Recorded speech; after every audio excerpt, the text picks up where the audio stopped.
to this new video for my channel, The Untitled Traveler. I'm Caro Herrera, and today I'm going to be reviewing a story called Far From the Madding Crowd. I shall be reviewing the novel, which is an English classic written by Thomas Hardy and published in 1874, and two of its movie adaptations. The first one is a version that came out in 1967, starring Julie Christie, Alan Bates, Peter Finch, and Terence Stamp. And the second one was released in 2015 and stars Carey Mulligan, Matthias Schoenaerts, Michael Sheen, Tom Sturridge, Juno Temple, and Jessica Barden. Before I begin though, let me just say that this will be a video with spoilers, so if you haven't seen either of the movies or both of them, and if you haven't read the book, beware.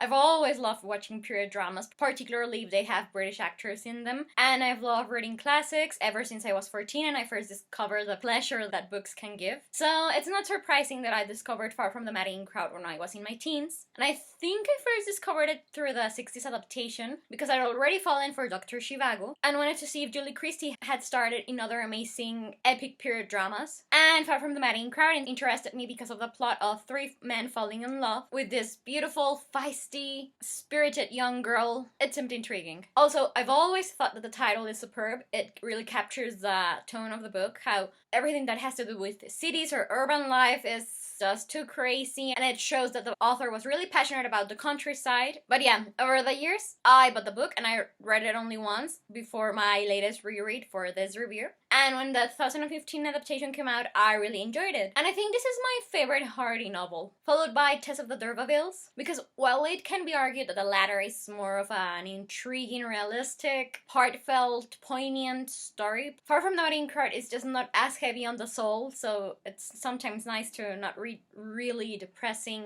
novels even if they're masterpieces.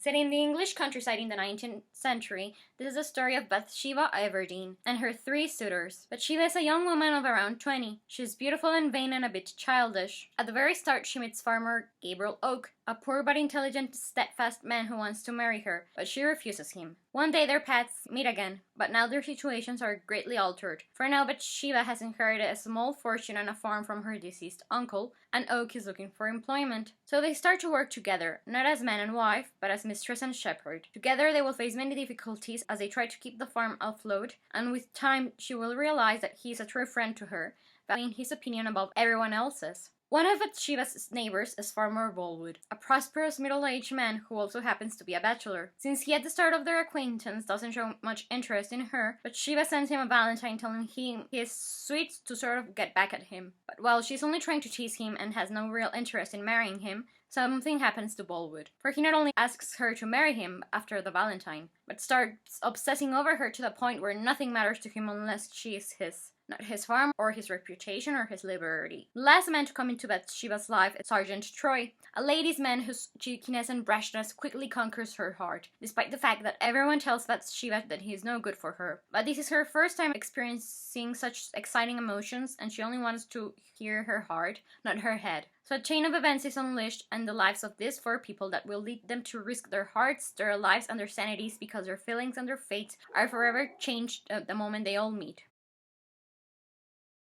Okay, so I give the book a 5 out of 5 stars review, and I give both the adaptations as well a 5 out of 5 stars review. And I don't really want to say which one is better than the other one, because they really are both of them superb, though in different ways. I'll review them in a moment though. I'll start with the book. Okay, so yeah, it's a really great novel, a fantastic classic. I really recommend it. I love the fact that it's set in Hardy's fictional Wessex, and his writing style is just marvelous. And I also found it really rewarding that all of the characters go through these really complicated developments. As to the characters and the plot, while I would have done things differently if I had been with Bathsheba, I could sympathize with her and understand why she did the things she did, and I've always found her an entertaining lady. At the start, I love her youthfulness, her selfishness, her vanity, her self-assurance, and at the end, even though it's a bit bittersweet, I can appreciate the changes she's gone through and how they've affected her nature. And as to her three suitors, I'm not gonna mention Sergeant Troy because I just don't care for him, I'm afraid. I really don't like him. But I will talk about Gabriel Oak Oak and Farmer Ballwood. I love how Oak is basically the perfect romantic character. A truly good, virtuous man with a pure love in his heart. A love that never wavers and yet does not blind him to whom the object of his affection really is like. I think he is Bathsheba's perfect match because he just stays by her side and doesn't mind her taking the forefront. And if she doesn't like what she's doing, he will let her know, so he doesn't try to really impose himself on her.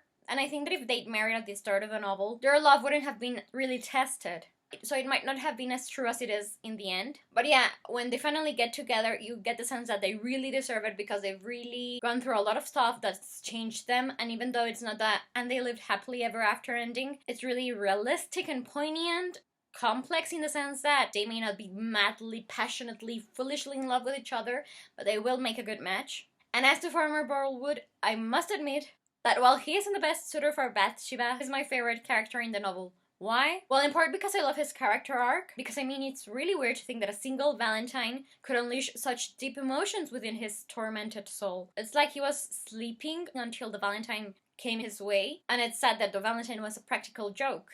I mean, in a way, his romantic obsession with Bathsheba reminds me of two of my favorite characters in literature, Claude Frollo in The Hunchback of Notre Dame and Soames Forsyth in The Forsyth Chronicles. Their obsessive emotions sort of choke the life of the woman they want, and yet I can appreciate the lesson that Hardy is trying to teach us about Ballwood and Bathsheba. How one carefree act from her part can drive him to despair, and while his own misery is his fault for allowing himself to get into such a state, to have them reach the point where he's so obsessed with her that he doesn't care if she marries him out of pity or as a sort of debt he feels she owes him. It's all very complicated and deeply layered, but it makes for a very fascinating reading, as I've said. But yeah, as to the 1967 movie, I absolutely love this film and encourage you to watch it because it's right here on YouTube. It's a bit long, but it's worth every second. And it's a really faithful adaptation because it seriously includes like every scene from the novel. And sure, a big reason why I love it is because it was my introduction to the story. So there's a lot of nostalgia there, but it also has some incredible landscapes and settings, beautiful music and costumes, and most of all, a superb cast that give magnificent performances. Let's start with Julie Christie. She's one of the most beautiful women who's ever lived, and such a talented actress, so it's a joy to see her on screen. I think I also prefer her Bathsheba to that of Carey Mulligan because she seemed to portray the character from the book better.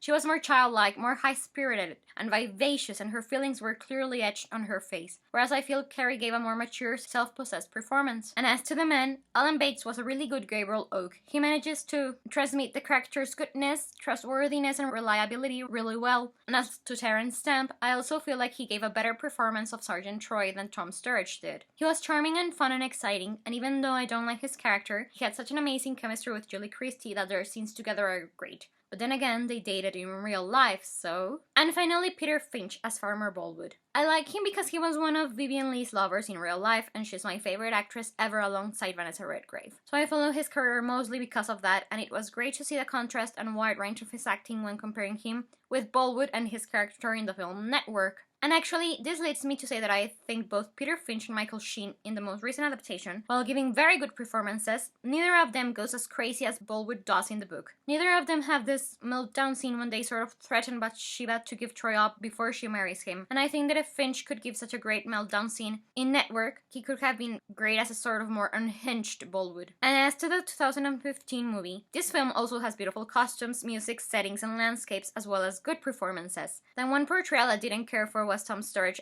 as Sergeant Troy. Other than that, Carey Mulligan is a very nice Bathsheba, Matthias Schoenaerts is a very handsome, soothing, kind, romantic, and perfect Gabriel Oak, and the little we see of Michael Sheen as Farmer Ballwood is good. I'd like to point out, though, that in this film we do get more romantic scenes between Gabriel Oak and Bathsheba, so that was a cute difference from the 60s version, where they don't even kiss or hold hands, making it a more realistic, grown-up take on their relationship. There are more adaptations of Far From the Madding Crowd out there, and maybe one day I will watch and review if I like the 1998 version. But yeah, Far From the Madding Crowd also inspired a comic called Tamara Drew, and in 2010 they made a film adaptation of it starring Gemma Arterton, Luke Evans, Dominic Cooper, and Roger Allam. It's a sort of modern take on the novel, and I saw it once, but I don't remember liking it that much, except for the cast. But yeah, for the moment I believe that this is all I have to say about Far From the Madding Crowd. Thank you so much for watching my review of it. Please let me know if you enjoyed it or not. I'm keeping my fingers crossed that you did. Also, I'd love to hear what you think about the book, the author, the movie adaptations, anything that's relevant. Also, in the description box below you can find a link to the Goodreads page page for the book, as well as a link to both films' IMDb pages. And well, I'm Caro Herrera, the Mental Traveler, and I hope you have a wonderful day wherever you're in the world. I'll be seeing you soon. Take care and goodbye.